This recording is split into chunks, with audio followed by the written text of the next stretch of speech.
Apa? Wes, Assalamualaikum warahmatullahi wabarakatuh.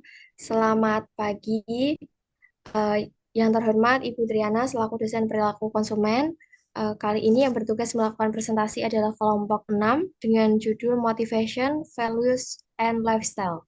Sebelumnya, saya akan memperkenalkan anggota kelompok saya terlebih dahulu.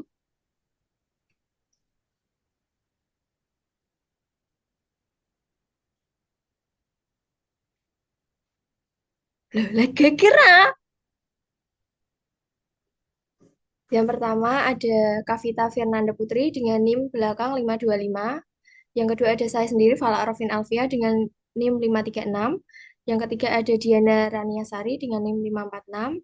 Yang keempat ada Saza Yasmin Mayade dengan NIM 555. Yang kelima ada Miladri Asyarina dengan NIM 574. Yang keenam ada Muhammad Rizky Rivaldi dengan NIM 604. Dan yang ketujuh ada Muhammad Rizky Yurianto dengan NIM 612.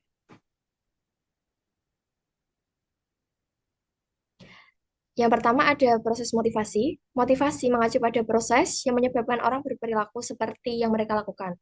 Motivasi mengacu pada proses yang menyebabkan orang berperilaku seperti yang mereka lakukan. Dari perspektif psikologis, motivasi terjadi ketika kebutuhan dibangkitkan yang ingin dipenuhi oleh konsumen. Setelah kebutuhan diaktifkan, keadaan ketegangan muncul yang mendorong konsumen untuk mencoba mengurangi atau menghilangkan kebutuhan. Selanjutnya akan dilanjutkan oleh rekan saya. Selanjutnya yaitu kekuatan, arah, dan konflik dalam motivasi. Yang pertama, motivational strength atau kekuatan motivasi. Mengacu pada tingkat intensitas, keinginan, atau dorongan seseorang untuk memenuhi kebutuhannya. Kekuatan motivasi dipengaruhi oleh seberapa besar kebutuhan atau keinginan untuk mendesak, serta seberapa besar individu merasakan ketidaknyamanan akibat kebutuhan tersebut belum terpenuhi. Yang kedua yaitu motivational direction atau arah motivasi. Arah motivasi mengacu pada jalur atau perilaku yang dipilih seorang untuk memenuhi kebutuhan atau keinginan tersebut. Arah motivasi menggambarkan bagaimana seseorang memutuskan tindakan apa yang akan dilakukan untuk mencapai tujuannya. Yang ketiga yaitu motivational conflict atau konflik motivasi. Konflik motivasi terjadi ketika seseorang dihadapkan pada dua atau lebih dorongan atau keinginan yang bertentangan, sehingga sulit untuk membuat keputusan. Ada tiga, ada tiga jenis konflik motivasi yang umum, yaitu jenis-jenis konflik motivasi. Yang pertama,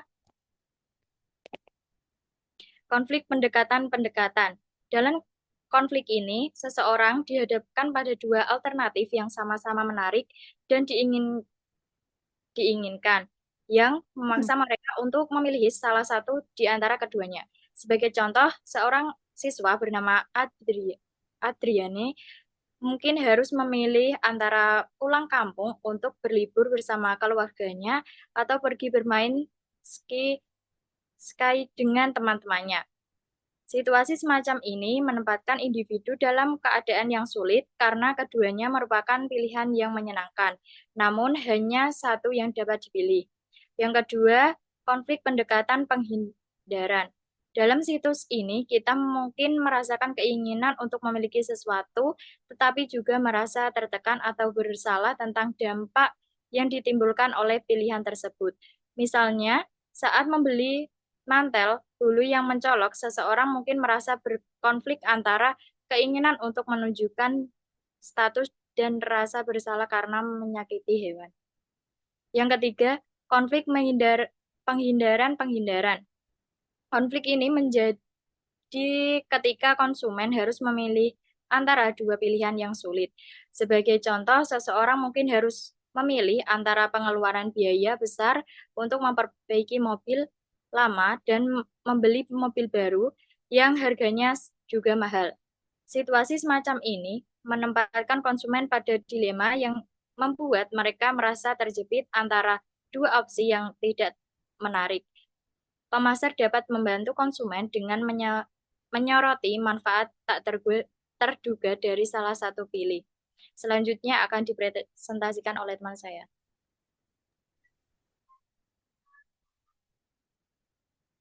Selanjutnya ada klasifikasi kebutuhan konsumen. Yang pertama ada kebutuhan biogenik, yaitu kebutuhan akan unsur-unsur tertentu yang diperlukan untuk mempertahankan hidup seperti makanan, air, udara, dan tempat tinggal. Kemudian ada kebutuhan afiliasi, yaitu kebutuhan akan rasa puas akan sesuatu seperti kepuasan atau manfaat total yang diperoleh dari mengonsumsi suatu barang atau jasa. Kemudian ada kebutuhan psikogenik, kebutuhan lain yang bukan merupakan bawaan seperti kebutuhan status, kekuasaan, dan afiliasi. Yang terakhir ada kebutuhan hedonis, yaitu kebutuhan bersifat subjektif dan berdasarkan pengalaman seperti mencari produk untuk memenuhi kebutuhan akan kegembiraan, kepercayaan diri, atau fantasi, mungkin untuk melarikan diri dari aspek kehidupan yang biasa-biasa saja atau rutin. Kemudian akan dipresentasikan oleh teman saya. Selanjutnya yaitu keterlibatan nilai dengan perilaku konsumen. Keterlibatan nilai berkaitan erat dengan perilaku konsumen, karena nilai-nilai yang dimiliki individu mempengaruhi cara mereka berinteraksi dengan produk dan merek. Nilai-nilai ini mencakup keyakinan, norma, dan prinsip yang menjadi dasar keputusan pembelian. Misalnya, konsumen yang menghargai keberlanjutan lebih cenderung memilih produk ramah lingkungan, menunjukkan bahwa keputusan mereka tidak hanya didasarkan pada harga atau kualitas, tetapi juga pada nilai yang terkandung dalam produk tersebut.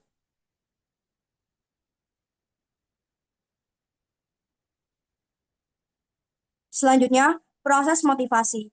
Proses motivasi merupakan proses yang menyebabkan orang berperilaku seperti yang mereka lakukan. Dari perspektif psikologis, proses motivasi konsumen berawal dari ketika suatu kebutuhan pada seseorang muncul yang ingin dipenuhi oleh konsumen, maka konsumen akan mulai mencari informasi tentang produk yang dapat memenuhi kebutuhan mereka, lalu konsumen membandingkan dengan berbagai pilihan berdasarkan kriteria tertentu. Setelah itu, konsumen dapat mengevaluasi dan memutuskan untuk membeli produk yang mereka inginkan. Lalu konsumen akan mengevaluasi tentang kepuasan atau tidaknya mengenai produk tersebut dan hal ini dapat mempengaruhi keputusan pembelian. Selanjutnya dipresentasikan oleh rekan saya. Gaya hidup dan konsumsi pilihan. Konsumen memilih produk, layanan, dan aktivitas yang membantu mereka mendefinisikan gaya hidup yang unik. Bagian ini pertama-tama mengeksplorasi bagaimana pemasar mendekati masalah gaya hidup dan bagaimana mereka menggunakan informasi tentang pilihan konsumsi untuk menyesuaikan produk dan komunikasi dengan segmen gaya hidup individu. Dan kedua, bagaimana pemasar menggunakan psikografik untuk memperoleh gambaran yang lebih mendalam tentang perilaku konsumen. Karena perubahan dalam sikap terhadap berbagai aspek sosial, pemasar perlu selalu memantau tren ini agar bisa menyesuaikan strategi mereka. Satu, psikografis. Pemasar menggunakan psikografis untuk yang pertama, untuk menentukan target pasar. Yang kedua, menciptakan pandangan baru tentang pasar. Yang ketiga, mengkomunikasikan atribut produk. Yang keempat, mengembangkan strategi produk. Yang kedua, pemasaran gaya hidup. Yang pertama, ada tipologi. Yang kedua, psikologi segmentasi psikografis. Yang ketiga, gaya sosial CCA. Yang keempat, nilai tipologi gaya hidup. Dan yang kelima, penargetan perilaku. Ketiga, ada pembuangan produk. Perubahan nilai konsumen tentang keberlanjutan mempengaruhi cara kita membuang barang. Banyak orang merasa terikat secara emosional pada barang tertentu, sehingga sulit untuk melepaskannya. Selanjutnya akan dipresentasikan oleh teman saya.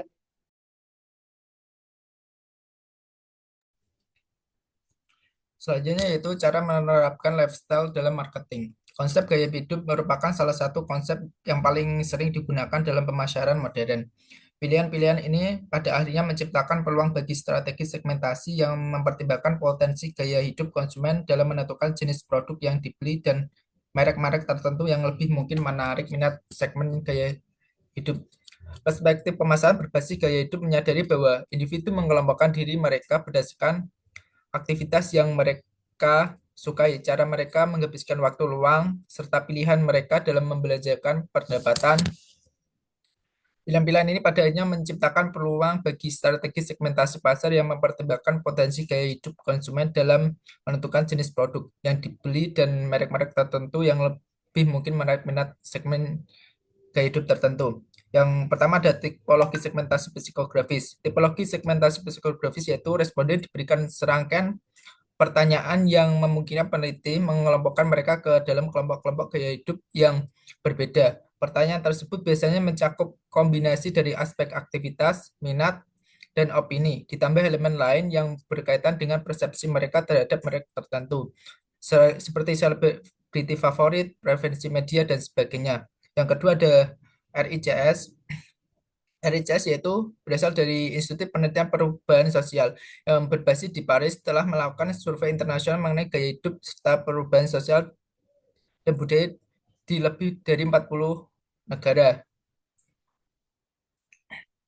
yang mengidentifikasi nilai-nilai dan sikap masyarakat terkait berbagai isu. Jawaban yang dikumpulkan dianalisis untuk mengukur 40 tren seperti spiritualitas dan penguburan jenis kelamin. Berdasarkan analisis statistik terhadap skor responden pada setiap tren, setiap individu dipetakan dalam ruang virtual yang digambarkan oleh tiga sumbu utama yang mempresentasikan tiga dimensi paling signifikan dalam data yang diperoleh. RICS kemudian mengelompokkan populasi menjadi 10 segmen berdasarkan posisi mereka dalam ruang virtual.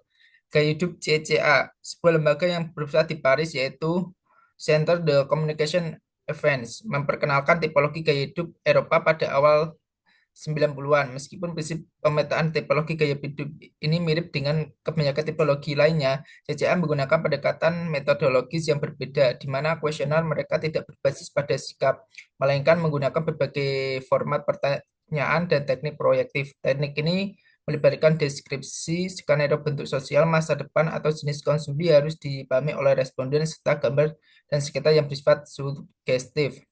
Yang keempat adalah nilai tipologi gaya hidup.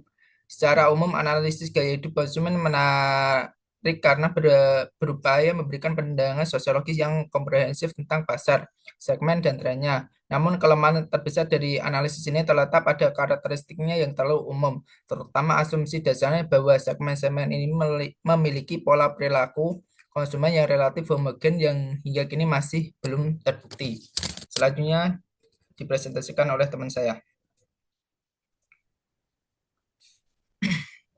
Selanjutnya ada studi kasus. Nestle Indonesia ialah anak perusahaan Nestle SA, perusahaan yang terdepan di dalam bidang gizi, kesehatan, dan keafiatan yang berkantor pusat di Vevey, Swiss. Nestle SA didirikan lebih dari 140 tahun lalu oleh Henry Nestle, seorang ahli farmasi yang berhasil meramu bubur bayi guna membantu seseorang ibu menyelamatkan bayinya sangat sakit dan tidak mampu menerima air susu ibu. Nestle Indonesia didirikan pada 1971 dan mempekerjakan sekitar 32.000 karyawan. Selain itu, Nestle merupakan sebuah perusahaan terkenal yang bergerak di bidang makanan dan minuman. Perusahaan Nestle telah mendapatkan kasus public relation. Kasus ini terjadi pada tahun 2013 di 12 negara seperti Italia, Inggris, Belanda, Swedia, Yunani, Spanyol, Irlandia, Romania, dan banyak lagi. Timbulnya kasus tersebut diketahui bahwa produk Nestle mengandung DNA daging kuda dalam produk daging sapi. Sehingga public relation harus mengambil tindakan cepat untuk menyelamatkan perusahaan. Selanjutnya ada pembahasan. Public relation segera mengonfirmasi kepada publik bahwa Nestle akan menghentikan sementara produksi daging sapi yang terkontaminasi daging kuda. Selain itu, mereka memutuskan untuk menunda sementara pasokan daging yang menjadi sumber masalah ini. Nestle meminta maaf kepada publik atas kelalaian mereka dalam menjaga kualitas produksi dan tidak memberikan produk dengan standar tinggi.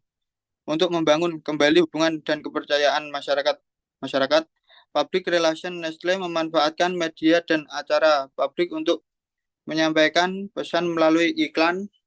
Upaya ini berdampak positif bagi perusahaan. Nestle secara efektif menargetkan motivasi, nilai, dan gaya hidup konsumen melalui inovasi produk. branding yang kuat, serta fokus pada kualitas dan kesehatan. Konsumen Nestle didorong oleh kebutuhan akan makanan dan minuman berkualitas, gizi yang baik, serta kemudahan. Produk seperti susu bayi, makanan instan, dan kopi memenuhi kebutuhan sehari-hari dengan cepat dan mudah. Selanjutnya akan dibacakan oleh teman saya. Pada pembahasan selanjutnya, Nestle menempatkan nilai tinggi pada kualitas, kesehatan, dan inovasi yang sejalan dengan harapan konsumen terhadap produk yang aman dan juga bergizi. Produk Nestle melayani berbagai segmen gaya hidup, mulai dari konsumen urban yang sibuk dengan produk siap saji seperti Nescafe dan Maggi, hingga keluarga yang mengutamakan kesehatan dengan produk seperti Nestle Fitness dan susu rendah lemak. Gaya hidup modern yang mengedepankan efisiensi dan kesehatan menjadi fokus utama perusahaan. Konsumen Nestle cenderung loyal terhadap merek yang telah lama mereka kenal dan percaya. Mereka sering melakukan pembelian berulang, terutama untuk produk-produk rumah tangga yang telah terbukti berkualitas. Namun, perilaku ini juga dipengaruhi oleh tren seperti kesadaran lingkungan dan permintaan akan produk organik serta sehat. Terima kasih. Sekian presentasi dari kelompok 6. Kurang lebihnya kami mohon maaf. Wassalamualaikum warahmatullahi wabarakatuh.